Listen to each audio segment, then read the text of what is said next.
초대교회 때부터 지금까지 모든 이단은 주로 예수님에 대해 잘못 말하고 있습니다. 초대교회 이단도 기독론이 잘못되었고, 현재 이단도 대부분이 기독론이 잘못된 것입니다. 우리나라도 마찬가지입니다. 이단에 넘어간 사람이 300만 명 이상 됩니다. 이단에 넘어가지는 않더라도 예수님을 바로 알지 못하면 신앙이 흔들리기 쉽습니다. 신앙을 바로 세우기 위해 예수님을 좀 더 바로 아는 것이 중요합니다. 그리고 예수님의 탄생과 관련해서도 명확한 지식을 가져야 예수님을 바로 알 수 있습니다. 예수님이 육체로 오셨다고 했는데,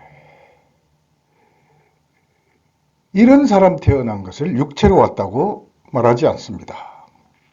육체로 오셨다는 말씀의 의미는 하나님이 사람이 되신 것을 의미하는 말씀입니다. 예수님의 존재에 대한 일반적인 오해가 있습니다. 그게 뭐냐 하면은 예수님의 존재의 어딘가에 신적 성분이 섞여 있거나 부분적인 구성 요소가 되어 있다고 생각하는 것입니다. 그러나 그것은 잘못된 생각입니다. 하나님이 사람이 되셨다는 말씀이 무엇입니까? 마태복음 1장 18절에 예수 그리스도의 나심은 이러하니라. 그의 어머니 마리아가 요셉과 약혼하고 동거하기 전에 성령으로 잉태된 것이 나타났더니 했습니다. 여기서 성령으로 잉태됨은 무엇을 의미합니까?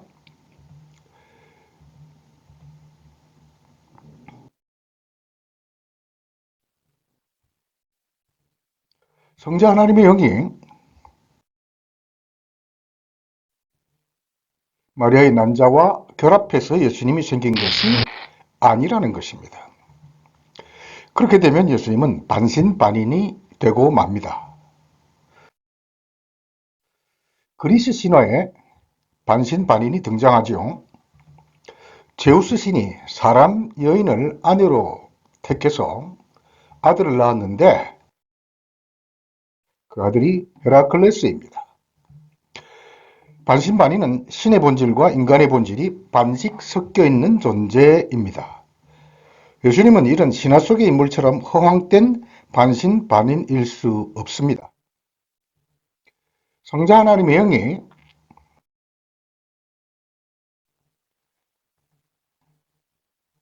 마리아의 자궁 속에 임하셔서 그녀의 난자와 합쳐지지 않고 바로 사람이 되셨습니다. 사람이 되셨지만 여전히 하나님이십니다. 예수님은 하나님이시고 동시에 사람이십니다. 하나님은 삼위일체 하나님으로 계십니다. 또한 삼위일체 하나님은 한 분이십니다.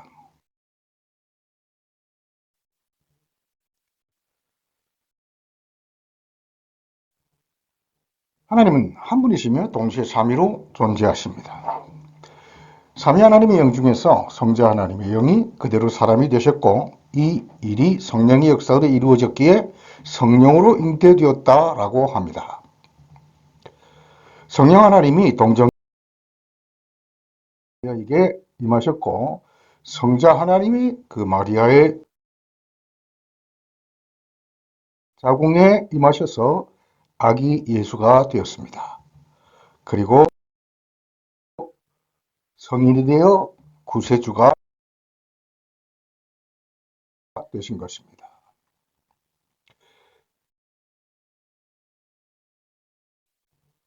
예수 그리스도는 사람이시며 삼위일체 하나님 중 한 분이십니다. 원래 하나님은 그 삼위일체 하나님은 이러하셨습니다. 삼위 하나님이 영으로 모두 계셨습니다. 그런데 성자 하나님이 사람이 되신 후에는 이렇게 되셨습니다. 성자 하나님은 사람으로 존재하시는 것입니다. 그래서 예수님은 마리아와 혈통적으로 아무런 관계가 없습니다. 한 젊은 부부가 있는데 오랫동안 아기를 갖지를 못했습니다. 그래서 병원에 가서 진단을 해보니까 둘 다 불임입니다. 그래서 고민 끝에 시험관 아기를 갖기로 합의했습니다. 그래서 다른 여자의 난자와 다른 남자의 정자를 수정시켜서 그 수정된 난자를 여자의 자궁에 이식시켜서 아들을 갖게 된 것입니다.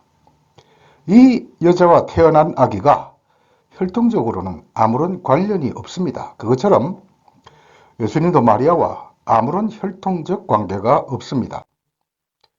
그래서 예수님은 마리아를 어머니라고 부르지 않았습니다. 이 사실을 마리아는 받아들였을 것입니다. 마리아는 사람입니다. 만약 마리아가 죄가 없다면 죄 없는 사람을 없기에 그는 사람이 아닙니다. 마리아가 사람이 아니라면 하나님이든지 천사든지 둘 중에 하나여야만 합니다. 그러나 마리아는 천사는 아니고 하나님은 더더욱 아닙니다. 왜냐하면 마리아는 부모가 있고 친척이 있는 존재였기 때문입니다.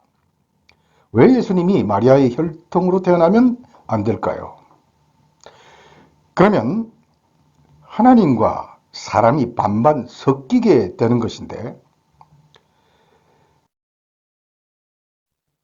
예수님이 마리아의 혈통이라면 하나님과 사람의 요소가 합해져서 사람이 된 반신반인일 수밖에 없고, 그러면 사람의 죄의 본성이 섞여지게 되고 본질상 죄악성을 가진 존재일 수밖에 없습니다. 그런 존재는 죄값을 담당할 자격도 능력도 없습니다. 만약 하나님의 영과 마리아의 난자가 결합해서 예수님이 태어났다면 마리아의 후손인 예수님도 죄인일 수밖에 없습니다.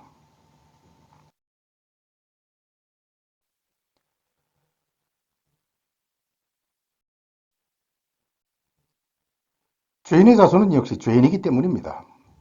만약 예수님이 죄인이라면 그는 인류를 위한 대속자가 될 수 없습니다. 죄인은 자기 죄로 인해서 죽어야 하는 존재이며 하나밖에 없는 생명을 자기 죄값으로 내놓아야 합니다. 그래서 다른 사람을 위해 대속물로 내어놓을 생명이 남아있지 않습니다. 대속자는 다른 사람의 죄를 위해 대신 죽는 존재인데 예수님이 죄인이라면 대속자가 될 수 없게 되는 것입니다.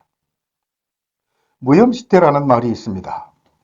죄에 오염되지 않은 채로 잉태되었다는 말입니다. 예수님이 마리아의 혈통으로 태어났음에도 죄인이 안 되려면 마리아도 죄로 오염되지 않은 채로 태어나야 합니다. 그러나 사람은 죄로 오염되지 않고 태어날 수 없습니다. 마리아의 부모가 죄인인데 마리아가 어떻게 죄 없이 태어날 수 있겠습니까? 그것은 마치 검은색을 합하니 흰색이 되더라는 것과 같습니다. 두 죄인이 결혼해서 딸을 낳았는데 그 딸이 죄가 없을 수가 없는 것입니다. 마리아가 죄가 없으려면 그가 하나님이든지 천사든지 둘 중에 하나여야 합니다. 그러나 앞에서 말한 것처럼 그는 부모가 있는 존재이니 하나님도 천사도 아닌 죄인일 수밖에 없습니다.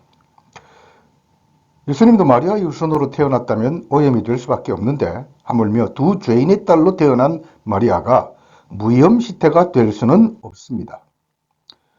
그래서 마리아 무염시태는 허황된 말입니다. 잘못된 말을 정당화하려면 또 다른 잘못된 말을 해야 합니다. 예수님 당시에 여성을 여자여라고 칭한 것은 여자에 대한 극존칭이라고 말합니다. 예수님이 마리아를 여자여라고 한 것에 대한 정당화입니다. 그러나 예수님은 간음 중에 붙잡혀온 여인에게도 여자여라고 불렀고 남편이 다섯인 행실이 좋지 못한 여자인 사마리아 여인에게도 여자여라고 했습니다. 이걸 볼 때 여자여라는 호칭은 아무 여자에게나 붙이는 일반적인 호칭임을 알 수가 있습니다. 우리말의 연령대별 여자에 대한 호칭은 할머니, 아주머니, 아가씨로 나뉘는데 유대 풍속에는 이런 구분이 없고 모든 여자를 다 여자여라고 부릅니다. 이것은 우리말로 치면 아주머니라고 부르는 것과 같고 할머니라고 부르는 것과도 같습니다. 이것은 불효가 아니고 자신이 인간의 혈통에서 태어난 것이 아님을 나타내려는 예수님의 의도인 것입니다. 예수님은 사람이 되시기 전까지는 하나님의 영으로 존재하셨고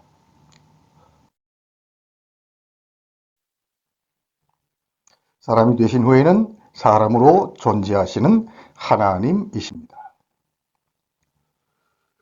예수님이 돌아가실 때 아버지 내 영혼을 아버지 손에 부탁하나이다 라고 말씀하시고 돌아가셨습니다. 그런데 여기 영혼이라는 말은 헬라어로 보면 푸뉴마인데 영혼이 아니라 영이라는 뜻입니다. 그러면 예수님의 영은 사람의 영일까요? 하나님의 영일까요? 그 답은 사람의 영입니다. 이 말을 잘 납득하지 못할 수가 있습니다. 그러나 생각해 보면 사람은 영과 육신이 결합된 존재라고 성경이 말씀합니다.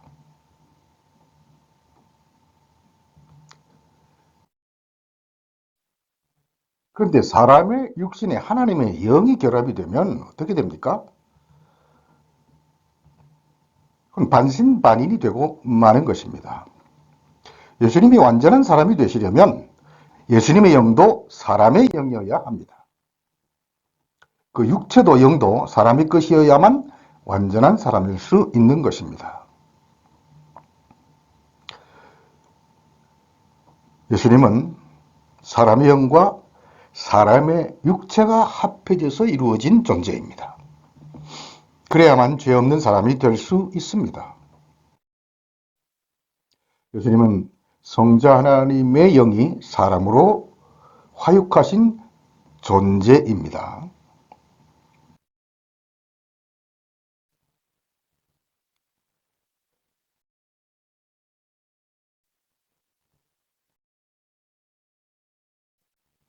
그래서 사람이어서로만 이루어지신 완전한 사람이 되셨고 죄가 없으시며 사람으로 존재하시는 하나님이신 것입니다.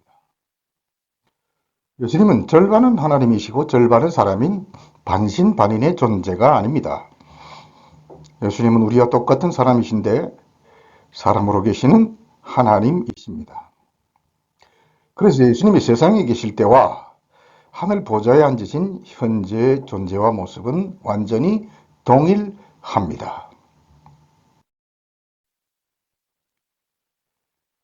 하나님만이 영원한 생명의 근원이십니다. 그래서 사람이 하나님 안에 있을 때 영생을 가질 수 있게 됩니다. 그런데 죄는 하나님의 계명대로 살기를 거부하고 하나님으로부터 벗어나는 것입니다. 하나님의 영역에서 벗어나는 것입니다. 그 결과 영원한 생명으로부터 벗어나 사망으로 떨어지게 되었습니다. 죄는 사망인 것입니다. 죄 때문에 인간은 본질적 죄인이 되고 말았습니다. 멀쩡한 사람도 그 내면을 보면 흉측한 죄악의 욕망이 가득 차 있습니다. 여기 천진난만하고 귀여운 애기도 사실은 마찬가지입니다. 산은 하나지만 등산로는 여러 길일 수가 있습니다. 그래서 산 정상은 하나라도 올라가는 길은 여럿인 것처럼 모든 종교에 구원이 있다고 종교인들도 말합니다. 그러나 복음은 인간의 능력으로는 구원이라는 산의 정상에 올라갈 수 없다고 분명히 말씀합니다. 로마서 3장 23절에 모든 사람이 죄를 범하였음에 하나님의 영광에 이르지 못하더니 라고 해서 이 사실을 지지하고 있습니다. 죄를 가지고는 천국의 영광에 들어갈 수 없습니다. 천국은 완전하게 선하고 의로운 자만 들어갈 수 있는 곳이기 때문입니다. 하나님은 죄로 영원히 멸망할 수밖에 없는 사람들을 구원하기를 원하셨습니다. 그렇게 할 수 있는 방법은 단 한 가지뿐입니다. 모든 사람을 대신할 수 있을 만큼 크시고 죄가 없어서 자기의 생명을 다른 사람을 대신해 죄값으로 지불할 자격이 있는 분이 모든 사람을 대신해서 죽어 죄값을 지불해야만 합니다.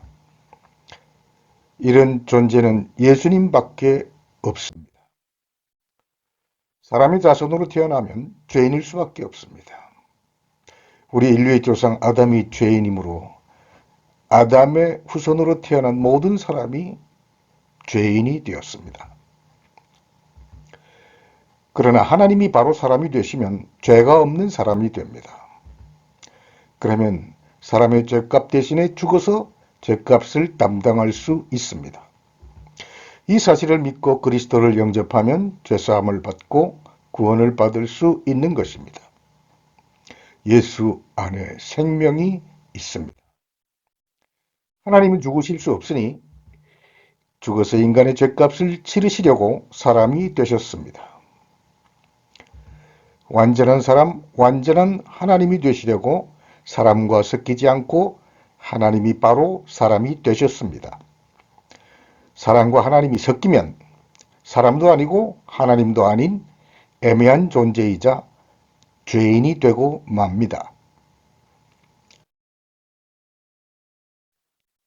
그래서 하나님이 여자의 몸의 한 부분과 합해지지 않고 여자의 태만 빌려서 사람이 되셨습니다.